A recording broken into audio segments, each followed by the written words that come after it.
I think one of the best analogies I heard with how LLMs work, and I don't know if it's accurate, it's just the most popular analogy that I've heard, which is basically if you took like a porous rock and you were unable to see the... Pumice. If you took a porous rock and you weren't able to see the internal pores of the rock, so you had no idea how water would actually flow through it, and you put water on the top of it and it slowly trickles through, you have no idea how it navigates through the rock, but you do see where it pours out at the end, at the bottom of the rock. Yeah. And so that's always been sort of the analogy with that LLM models. We don't actually fully understand certain aspects of how they're making inferences and how they're coming up with results. And so I suppose... A little bit of a black box.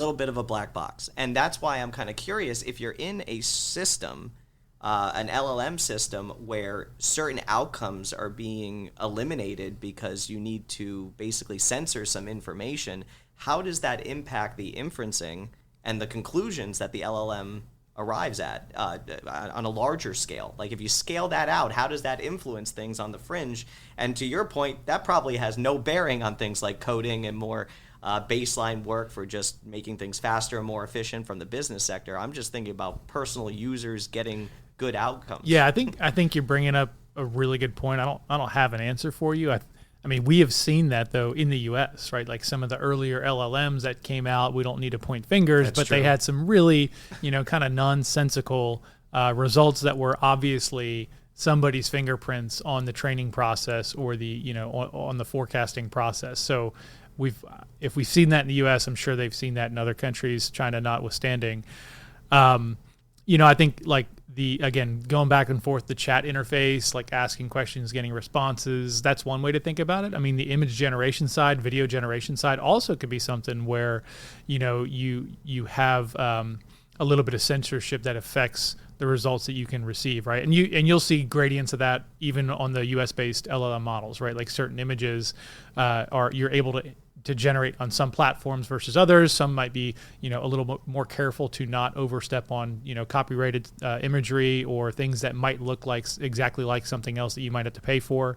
So I think you see variants of that all over the place, and I would expect you have, no difference in China. From what I've heard, we talked about this back in January with the only one that we know of, which is DeepSeek, right? And DeepSeek was built on kind of a starved chip base. And I guess the discussions that I've had is that starved chip base has actually helped China become much more efficient, not just with DeepSeek, but there's other, AI systems, in China that people are using that because they were built on a less, cutting edge chipset, that the actual coding and the construction of the model and the forecasting process had to be better to catch up, right? So it kind of forced innovation in other ways. It's kind of interesting here, what that product looked like. So because they had less, they had to be creative in order to get similar outputs that competitors had. Yeah. Got it. Yeah. And so we'll see if that changes, or if that different focus on innovation puts them in a better position now that they're actually getting access to some of the more advanced chips. Doesn't seem like they're taking a bunch. It seems like they've been, kind of coached now to say, well, those chips might have, some spyware in them, for lack of a better term. Mm-hmm. So there's definitely some rhetoric going on there. Welcome back, everyone, to the Ask Avidian podcast. It's been a few weeks. We did one a couple weeks ago with a co-host, Andre Costas, but Robert was out the last time we tried to do this. And so I think it might have even been a month since you and I are on the mic together. And a lot has happened over the last month, but really, I mean, a ton of things have happened over just the last week or two. So it's going to be a fun one today. The first thing on my mind is it's back to school, right? My kids are back to school now. I think across the country, most kids are in school. There's going to be some, East Coast schools that are going back next week. But I think for the most part, we're back to school. And I think that kind of brings up some interesting dynamics, both from a, investment perspective, but just from a work-life balance perspective that probably are worth, bringing up on this call. So one of the things, I've got high schoolers, and so, back to school for me is a little different now than it used to be. Back to school used to be the kids are back in school and they're occupied during the daytime. So my, wife is a little bit more freed up to, do the things that she's been putting off, whatever she wants to get occupied with. But then they get home from school, they're tired out, we have a dinner, and we just hang out as a family. Now that they're in high school, when they get home from school, they get their extracurriculars done, they've got 3 or 4 hours of homework to do. And so there's nobody to hang out with dad. And so what I've been doing is I've tried to have been a responsible parent, and when they're doing work, I'm trying to do work. I try to do, a little bit more diversified work, things that I'm not going to do during the day. And then, one of the things that I think is kind of nice is I'm actually able to use some of my college education again. So I have an engineering background. My son is taking physics right now. So I'm actually useful again, right? You're glowing right now, by the way. I'm glowing right now. All this is a very long-winded way of getting to the point of this story, which we've been talking a little bit about AI. Part of the mission statement of Avidian is to make a positive impact on the lives of the families we serve. So the reason I bring that up is if we have any high school parents that have kids coming home that are struggling with their biology or their chemistry or their physics specifically, because I know those are hard subjects to teach as a parent. They're hard to learn as a kid, even harder to teach as a parent, especially if you haven't taken them in 20 or 30 years. As you kind of get those, kids coming home and they're saying, how do I do this physics problem? That is a great place for AI to be an assist. Right? And your kids aren't cheating if the parents are using AI to relearn some of those topics, some of those subjects, so then you can kind of tutor your kids. The other thing that I found is really nice is, my daughter, she had a test today, so we wanted to do some practice problems with it. So one thing I really don't like doing is I don't like writing out long-form practice problems for math or for chemistry or anything like that. So I used AI to build a practice test, and then I use AI to give me the results, right? And I have to check the results because AI is not necessarily the best at math, but it was actually super helpful. We got 20 practice problems. We got to work through those. So again, making a positive impact in the lives of the families that we serve. If you're struggling with physics and chemistry, go to Claude, go to OpenAI, go to one of those guys. They tend to be pretty good at least, understanding, helping explain those concepts to you. And they'll do it in a number of different ways, really good teaching tools, as long as your kids are not using those tools to just answer the questions, because then they're just not learning anything. So I thought that was kind of fun. The news stories of the day. So I don't know what's bigger news. I mean, being in the investments industry, I definitely heard more about President Trump buying shares in Intel. Yeah. However, I think from an economic perspective and probably from a GDP growth perspective, Taylor Swift getting engaged is probably more relevant. Oh, for sure. So let's talk about that. Eras Tour, I think it boosted GDP by at least 1%. Right. So you have a very high confidence indicator that when Taylor Swift does something notable, it actually moves markets, right? And, I don't have any guidance in terms of what public stocks are going to move because of the new announcement of her getting engaged. You could probably infer that if the rest of the world follows suit and there are, a number of new household formations, the first thing that you do when you get engaged is you go out and buy a ring. Then you go buy a wedding dress.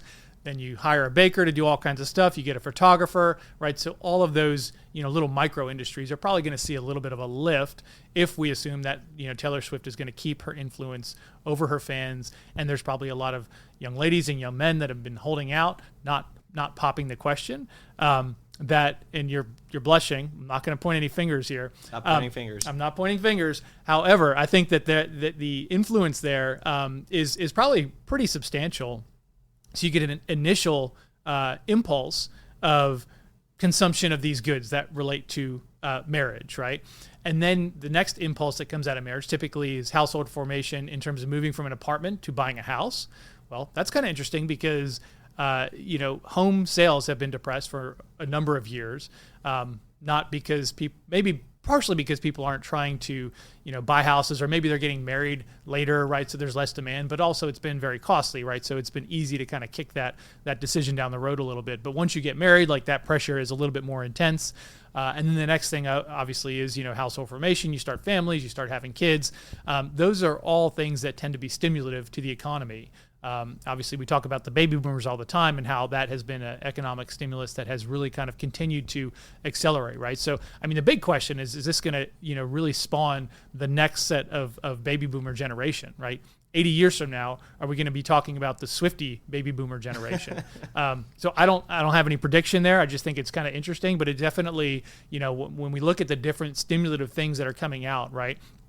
We've got tax breaks, we've got potential Fed rate cuts, we've got, deregulation. I don't think that the, president factored in any of the stimulus from Taylor Swift, Travis Kelce getting engaged. But it's going to happen under his watch, right? So he's definitely going to take credit for it, 100%.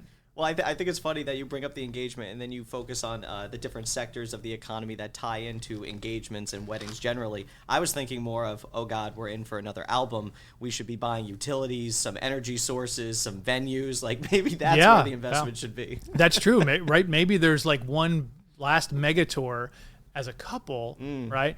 And the travel industry obviously going to see a little bit of a lift before they really kind of settle down and do the homesteading thing like a new husband and wife would typically do. So anyway, really exciting stuff. However, let's get to the thing that I think is probably something we can opine on a little bit more, which would be President Trump and the U.S. Government buying shares in Intel. Yes. Okay. So Robert, thankfully you have a law degree, so we can talk to you about the legal side of things. Don't go down that rabbit hole. Okay. No, well, I guess I just wanted a yes or no. Is this legal? Right? Is there any precedent? Has the U.S. government ever bought shares in a public company before? Yes. Technically speaking, it's partially how we got out of '08. Right? You had the government coming in and providing in the form of subsidies. And technically, subsidies, while not a direct investment like buying public shares, we do that with oil and gas every single year.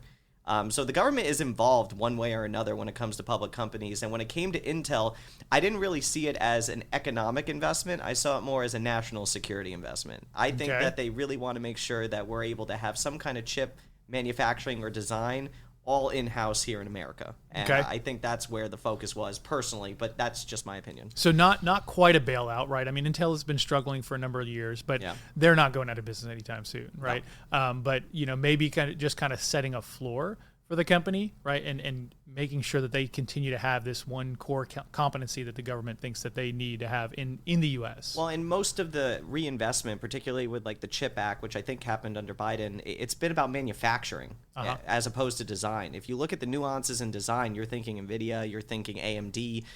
You're not necessarily thinking Intel at the moment. That could change, but you're just not thinking Intel. But you are thinking manufacturing. So if those designs come in-house and Intel's the one making the chips here, we don't necessarily have to worry about things like what you mentioned before, like spyware, for example. Okay. One of the things I've seen kind of floating around on the internet a little bit is the controlling of production, right? Controlling the means of production and aligning this right there. Yes. So let's talk about the control side, because I want to make sure that we are not creating panic, that we are causing, allowing people to have some peace, right? And I'm not for or against this particular decision. The control side of the government's investment into Intel, right? It's a non-controlling stake, no board seats, none of that kind of stuff. They're not replacing the CEO. Is that correct? Yes. What we've seen so far. We'll see what happens with the CEO.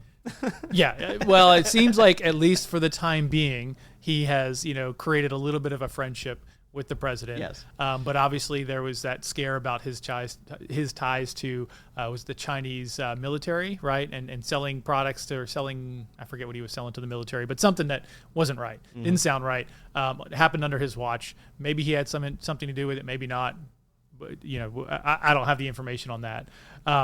So the U.S. is not controlling what Intel is doing. They may look at giving contracts to Intel more favorably now, right? Because they have an economic interest in those contracts, right? They get a revenue share now that they're equity holders. So you mentioned that the U.S. is, often involved in the economy, sometimes going so far as to pick winners and losers. Subsidies are one way to get involved, but, buying equity, right? That has positive and negative tails, right? If a subsidy is just you're giving something away, maybe it comes back in the form of tax revenues if you help to, encourage business. It's a little bit less direct. Being an equity holder, right? If you buy the right stock, that stock goes up, you're profitable, or you make a profit. If it goes down, obviously you lose some of your investment. What do you think the track record is like for the U.S. government investing in private companies? Public companies. Yeah, I mean, I'm not an expert in the track record of how these companies perform over time, but I can tell you there's typically an inherent conflict of interest that people scrutinize pretty heavily. I think a good example of this, while not necessarily a one-to-one, but still a good example to bring up, would be NASA and Elon Musk. So, for example, NASA had exclusivity contract or no bid contracts, more or less, with the U.S. government. Elon sued and won that, saying that the government was not allowed to issue no bid contracts. They had to have some competition involved. Yeah. Now that they have an equity stake in Intel, if they're going to issue contracts, that could inherently be a conflict of interest right there, because who are they more likely to give the contract to? Yeah, no, it's a good point. It's definitely a good point. So definitely some conflicts that we got to, keep an eye on. I think in terms of like some of the notable equity investments the U.S. government has made, the investment, I think it was General Motors in 2008. I think that one turned out okay because typically when the U.S. government is making that investment, it is when things are going really, really bad, right? So it's almost like rescue capital in the form of an equity boost. It's also a manufacturing play again. Yeah. And there's jobs, and there's obviously tax revenue associated with them keeping that company up and running. So there's a lot of things. If you're trying to talk yourself into should the U.S. government make this investment, and you're in the U.S. government, obviously there's a lot of ways you can talk yourself into that. Well, give me the counter argument here, because I think that this would be an important thing to kind of expand on. Why is this not crony capitalism? Well, that's a good question. So like the first thing that I thought of was, okay, I'm going through my compliance training, and there's a section that says if I'm doing business, I think it's the OFAC section or something like that, right? If I'm doing business in a foreign country and I want to secure a contract, and I pay a foreign official to secure that contract in the form of some type of like really large fee, then I am violating what I've agreed to do as a compliant. Like I am not in compliance, right? I'm violating OFAC, and so I think it's OFAC. Maybe we should fact check that. Fact check the OFAC. But whether we got the right names or not, if I'm trying to win a contract in a foreign country and I pay somebody, basically grift that to get that contract, like that's a no-no. Mm-hmm. Okay. However, it almost kind of feels like that. Like when I was reading this news story, it kind of felt like that, right? Intel was effectively compensating the government for contracts that will happen later on through the exchange of equities. So I think there are some differences, right? There is a little bit of a hands-off approach from what I'm seeing with the U.S. government, where they're providing equity capital and they're kind of ride or die with Intel. However, do they really have the ability to kind of force Intel to take on certain contracts or give them reduced pricing, favorable pricing? I don't know if they're in that driver's seat, but they are a big customer, right? Big customers can negotiate pricing. Well, let's play this out, because in 2008, when the banks got a bailout, some people were saying, pure blood capitalists were like, the banks should have died out and new ones should have taken their place and competition should have come in and solved the problem. Yes. Why should Intel not be allowed to die? Why should the government come in and make this investment? So I think that gets back to, I would agree, it is a little bit anti-competitive, right? Absolutely. It gets back into, if you want to have that manufacturing capability in the U.S., that's I think the core, the core outcome that they're searching for.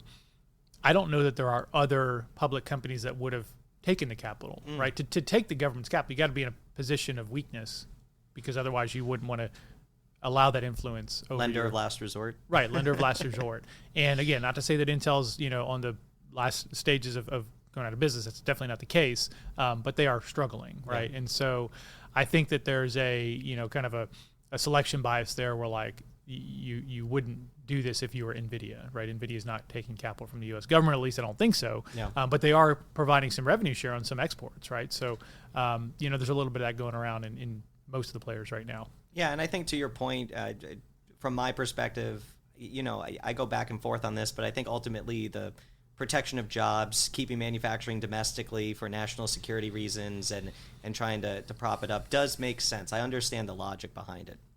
Okay.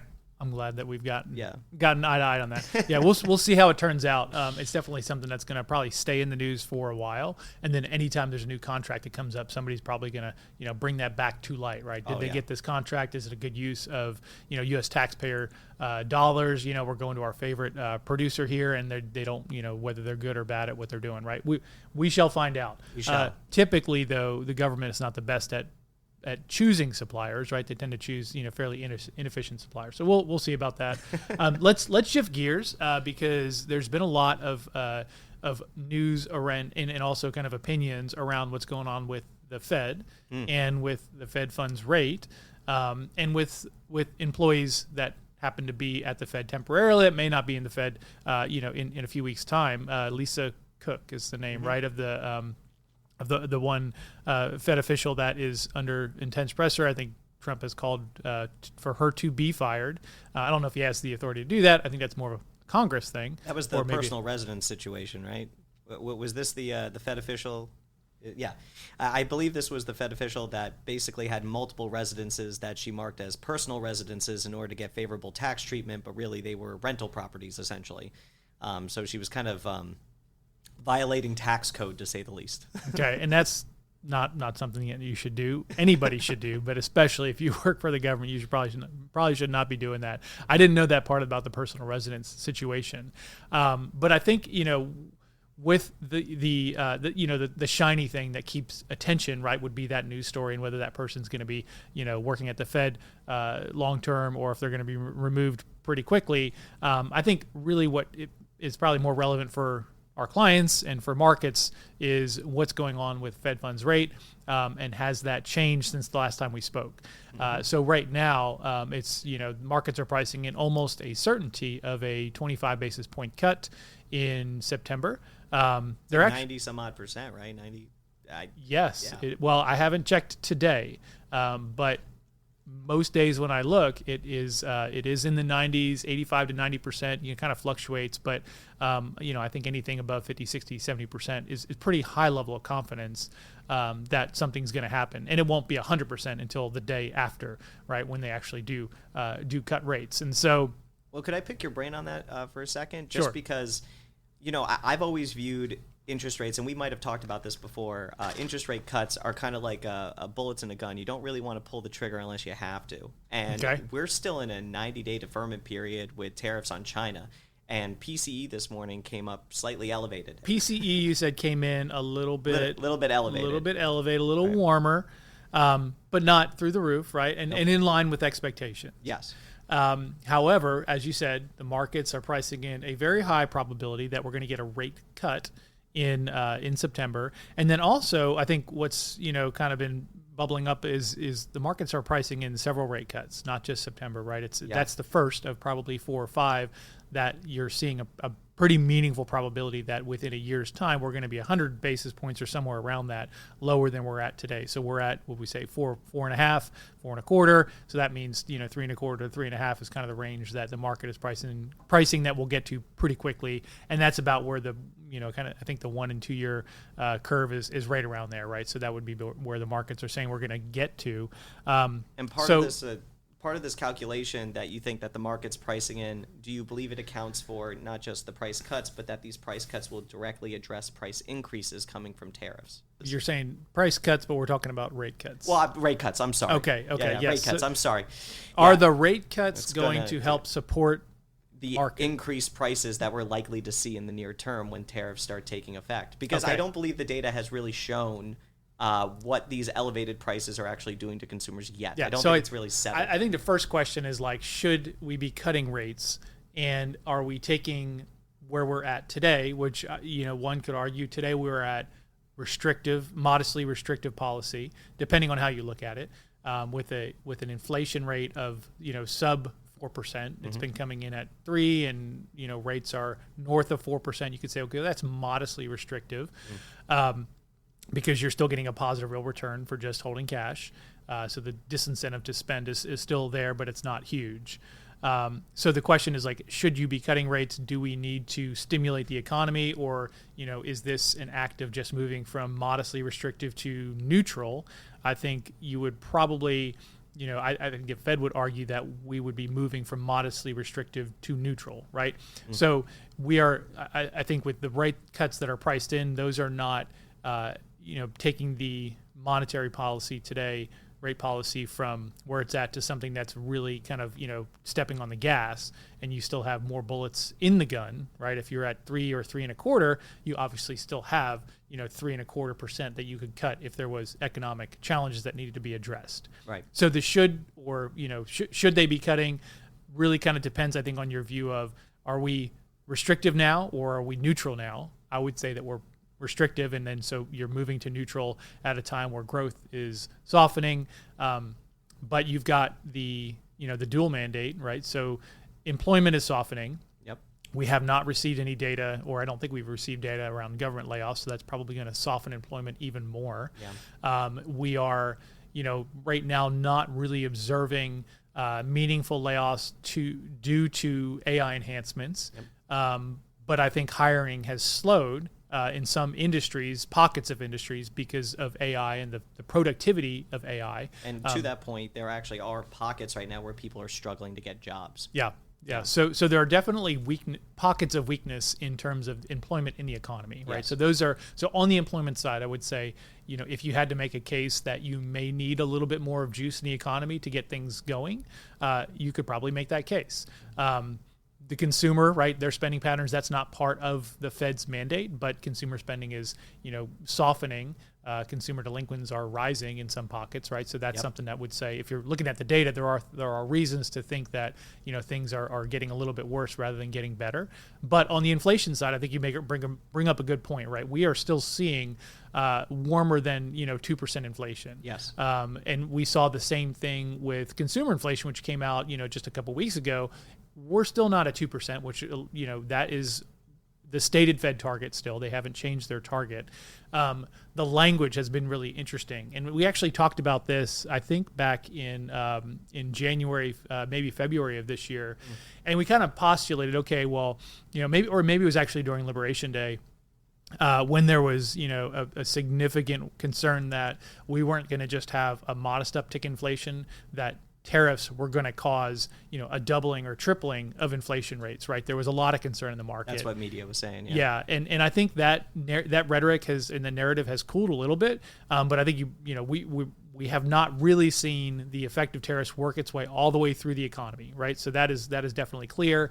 But I think what you saw in the Fed's narrative this past week, which is what we kind of talked about, a handful of months ago, is they are starting to warm up to the position that tariff-driven inflation mathematically could be just a one-time price shock.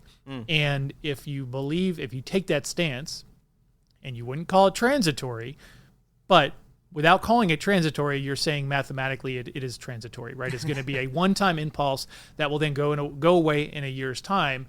If you take that view as the Fed, you would say, well, we're going to ignore a one-time effect because we know if we respond to it, it's going to go away on its own anyway. Well, I'm actually curious what you mean by that, because by go away, the price.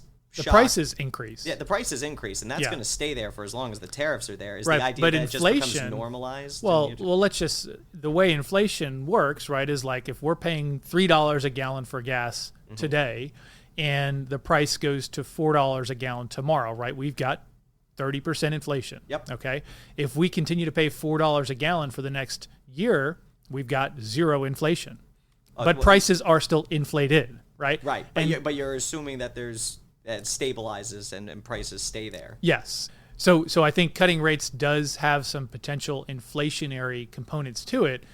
But to me, it's are you going to allow your view on tariff-driven inflation to decouple from normal economic-driven inflation, which I think that's where the Fed is starting to warm up to. That might be a potential way of handling data coming in and saying if we do see some modestly higher price movements and tariffs are also working their way through the system, they may say, well, without using the word transitory, those are one-time price increases that are not going to backtrack. If they backtracked, it would be deflation, right? And there would be a whole nother problem to talk about. Yes. But if they move higher and stop moving higher, then that effectively is long-term no inflation. The right? wonders of fiat currency. Huh? Yes, yeah. So anyway, getting back to the, just to kind of summarize this, markets are telling us the Fed's going to start cutting rates. The Fed's narrative is saying that, even if we see some higher inflation, we still might cut rates, right? Like it seems like they're not moving away from the 2% target, but they're saying we can cut even if we don't get that 2% target because we're still a little bit modestly restrictive. Enough on the Fed. Anything else we left uncovered? Any stones that we haven't turned over? Selfishly, I've turned over all the stones I wanted to uncover. Okay, awesome. Last thing I want to close with, and this is something that we continue to watch, is the private credit space, and we're watching it because not only has this become a go-to vehicle for a lot of wealth managers for client portfolios, but now that we have potential private investment opportunities in 401k plans on the horizon. Private credit, I think, is one potential asset class that could make it into 401k plans. We could argue maybe it shouldn't be there, maybe it should. Does it need to be in a 401k plan? Those are all good questions, but odds are that it is an asset class that can probably make it into a 401k plan at some point. And we still continue to see capital pouring into the private credit space, right? And so the question for us is, when does the opportunity in private credit dry up, right? Or when does it just not justify taking the liquidity risk? It's more of like what's going to happen tomorrow, what's going to happen over the next, 3 or 4 years. That is where we start to get a little bit more concerned. And so we are looking at pockets of private credit that have, just been less attended to. That's, smaller companies, it's industries that don't fit the normal kind of private lending model, and so they've probably been left behind by those larger private lending strategies. So, well, I expand on that a little bit with regards to the industries that kind of maybe don't have access to the other more common means of securing credit. What types of industries are you focused on when it comes to identifying good private credit opportunities? So I think we're going more, instead of industry by industry, it's more size by size, and so. And this is probably not coincidental, but the larger private lenders out there have tended to invest a little bit more heavily, I would say, in software type of industries. And that's mainly because they need to deploy a lot of capital, and software is popular right now. You're getting a lot of large software companies, development companies, AI companies, right? So a lot of private capital has gone in that direction, but more just traditional industrial businesses, things that are more stable.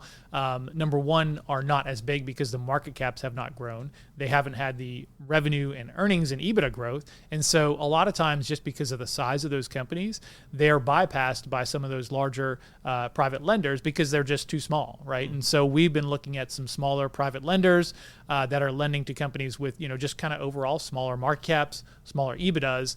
And where I think there's a potential advantage there is you're not necessarily picking up a ton of additional risk. You're getting different sector exposure. So maybe something that's a little bit more, kind of industrial type sector, a little bit more maybe machinery, kind of traditional production, but more, definitely cash flow positive, financially stable companies. So you're picking up some different economic exposures there. But what you're also doing, and this is what we do try to do in the private space, we're always trying to place capital where there's a starvation of capital. And so a marketing arm of a lot of these really large private lenders has been extremely successful. It's almost a barbell approach of or actually I wouldn't say a barbell, an unbalanced approach where just so much capital has flown into the space and it's been concentrated at the top of we call that the upper middle market side of private lending. But the success of capital raising in the lower middle market space has just been a lot weaker. And part of it is the ability to get out and talk to people. Part of it is, the companies in those loan books, you will have never heard of them unless you work there, which they probably only have, 300, 400, 500 employees. They don't have 100,000 employees, right? So they're not household names, but they still have transparent financials. And so a lot of times you're getting, similar returns on those loans, or even better, but you're taking some risks some smaller risks depending on how you look at it. Well, I want to focus on that risk because for anyone listening, if you just heard that explanation of the private credit industry or the private credit sector, and it seemed like there was a lot to it, the answer is because there is. There is a lot to it. Yeah. I think if you're going to introduce that into a portfolio, it's really important that no matter who you might be working with, that they be familiar with that space, they understand how to do proper due diligence into it before making a recommendation for you to go out and buy it. And so you really want to make sure that the people you're talking to understand it, and that you understand it, and that you're comfortable with adding that level of diversification into private credit into that portfolio, especially when it comes to your 401k, depending on how close you are to retirement. So I just wanted to say that because I know firsthand that there are a lot of advisors out there that are not familiar with this space. And when this gets rolled out, you're going to need to talk to somebody who is. Yeah, and I would say that the most important thing, and I guess a gating issue for me, would be if you don't have a clear picture and a very detailed financial plan that looks at your capital needs and your liquidity and doesn't just, tell you you're low risk, middle risk, or high risk.